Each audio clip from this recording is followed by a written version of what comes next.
Assalamualaikum warahmatullahi wabarakatuh. Saya perwakilan dari kelompok 2 akan menjelaskan atau mempresentasikan tentang unit pendingin air atau cooling tower.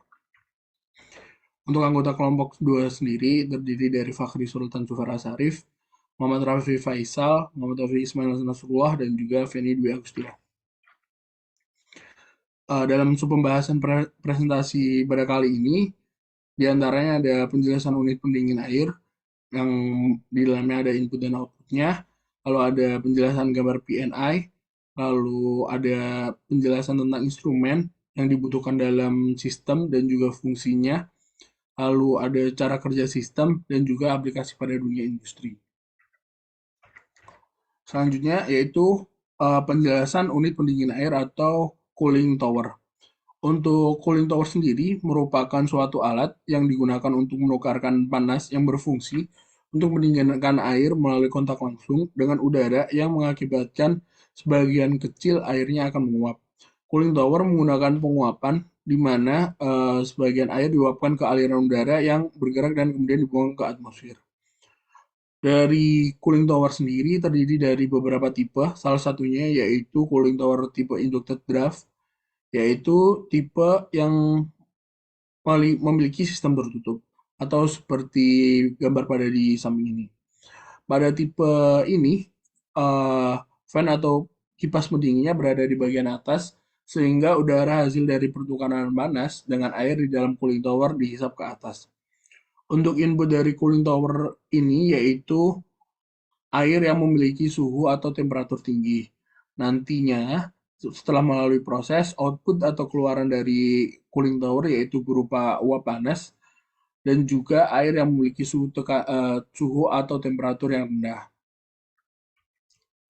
Selanjutnya yaitu gambar PNI ya. Ini merupakan gambar PNI dari cooling tower di mana ada beberapa komponen yang nantinya akan dijelaskan oleh teman saya dan juga cara kerja sistemnya akan dijelaskan oleh teman saya di next slide-nya.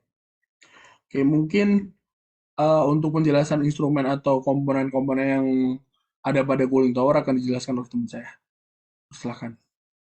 Selanjutnya ada instrumen yang digunakan dari gambar PNI tersebut itu pada nomor satu itu ada temperatur sensor, yang kedua itu ada temperatur gauge, yang ketiga itu ada control valve, yang ke nomor empat itu ada pompa atau pump, yang kelima itu ada heat exchanger, yang keenam itu ada flow meter, yang nomor tujuh itu ada temperatur sensor, nomor 8 itu ada temperatur gauge, yang ke-9 itu ada control valve, yang ke-10 itu ada pressure gauge, yang ke-11 itu ada fan atau kipas. Yang ke nomor 12 itu ada water sprinkle. Yang nomor 13 itu ada makeup tank. Yang ke nomor 14 itu ada control valve. Yang ke-15 itu ada control valve. Eh, eh, ini saya di sini akan menjelaskan fungsi-fungsi dari instrumen yang digunakan. Yang pertama itu ada temperatur sensor. Pada sistem ini, temperatur sensor itu digunakan untuk mengukur suhu air dari penampung air. Yang kedua ada pada nomor 2 itu ada temperatur gauge itu pada sistem ini temperatur gauge ini digunakan untuk mengukur temperatur air dari cooling water. Yang nomor 3 itu ada control valve di mana eh, control valve ini digunakan untuk mengontrol bukaan agar air dari penampung air menuju heat exchanger. Next. Yang nomor 4 itu ada pompa atau valve di mana pompa ini digunakan untuk mendorong air dari control valve menuju heat exchanger. Yang nomor 5 itu ada heat exchanger sendiri digunakan sebagai alat pemindahan suhu atau energi antara dua temperatur yang berbeda. Yang nomor 6 itu pada sistem PNI itu flow meter ini digunakan untuk mengukur aliran fluida dari heat exchanger. Next. Pada nomor 7 itu ada temperatur sensor, di mana temperatur sensor itu digunakan untuk mengukur suhu dari fluida setelah melewati flow meter. Selanjutnya dijelaskan oleh teman saya.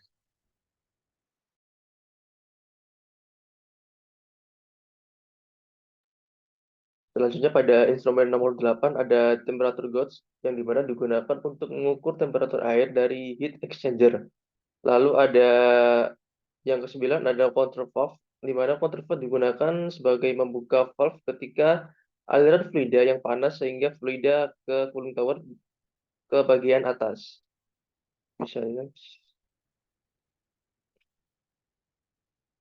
untuk instrumen nomor 10 ada pressure gauge yang dimana sistem pressure gauge digunakan sebagai indikator visual tekanan jika mengalami tekanan yang berlebih. Yang ke-11 ada fan. Pada tipe fan ini pendinginnya berada di bagian atas sehingga udara panas hasil dari pertukaran panas dengan air di dalam cooling tower akan dihisap ke atas atau dikeluarkan ke atas. Yang nomor 12 ada water sprinkle, di mana untuk mensirkulasikan air secara merata pada menara pendingin, sehingga perpindahan kalor air dapat efektif dan efisien. Nomor 13 ada make up tank yang digunakan sebagai pengisian air ketika penampung air pada cooling tower sudah berkurang. Nomor 14 ada control valve, di mana control valve yang nomor 14 untuk mengatur bukaan valve dari make up tank ke penampung air. Untuk control valve nomor 15 berfungsi sebagai pengontrol output dari cooling tower. Untuk cara kerja sistem bisa dilanjutkan oleh rekan saya.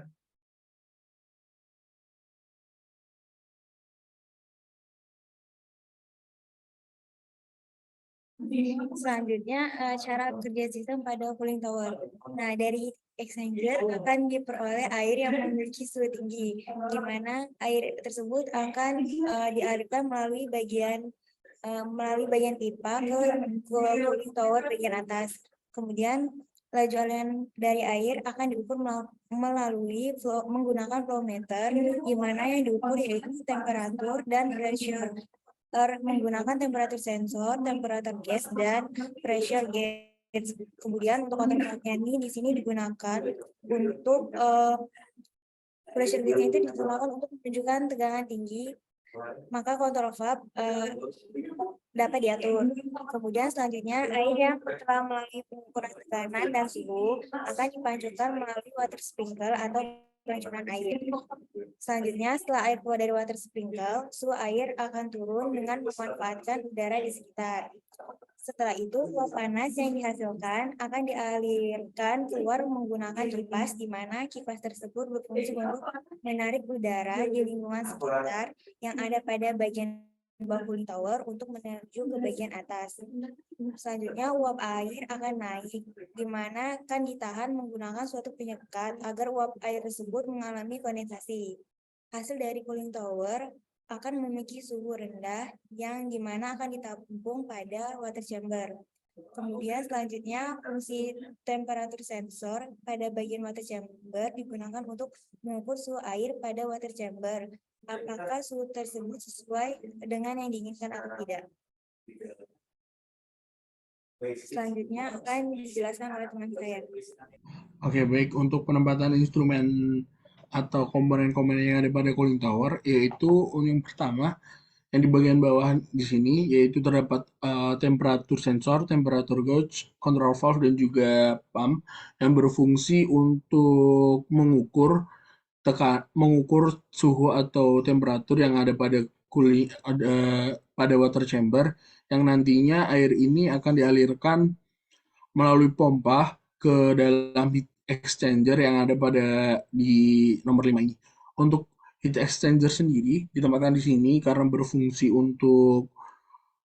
sebagai input dan juga output dari input untuk mendapatkan input dari air yang ada pada water chamber, di mana air yang bersuhu rendah ini akan dipanaskan sehingga airnya memiliki suhu atau temperatur yang tinggi. Selanjutnya ke bagian atas, di bagian atas itu terdapat flow meter, lalu ada temperatur sensor, temperatur gauge, lalu ada control valve dan juga pressure gauge.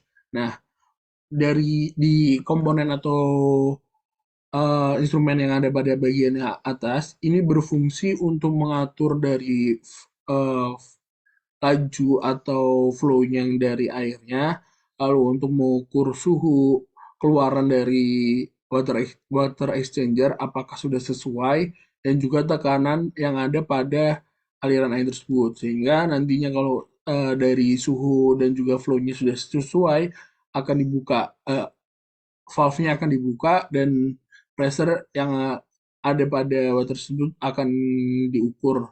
Yang nantinya aliran airnya akan dialirkan ke water sprinkle atau pancuran air yang nantinya akan disebarkan di dalam cooling tower ini.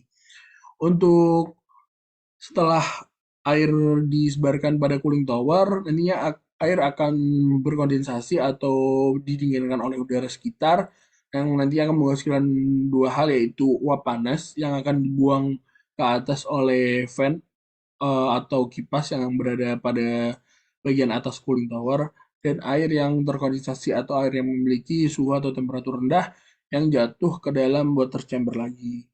Untuk pengisian dari water chambernya ini berasal dari backup tank yang dikontrol melalui control valve. Dan untuk yang nomor 15 sendiri ini untuk mengambil atau mendapatkan air yang berada dari water chambernya. Oke, baik. Itu merupakan penjelasan dari penempatan instrumennya.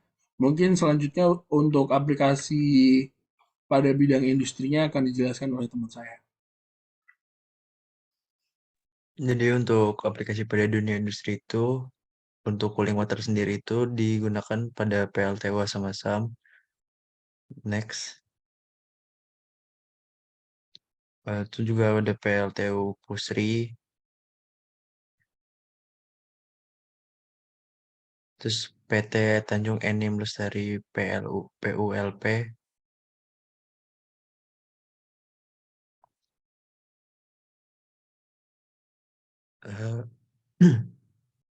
Eh, terima kasih. Semoga materi yang kami dapat sampaikan dapat dipahami. Kurang lebihnya mohon maaf. Wassalamualaikum warahmatullahi wabarakatuh.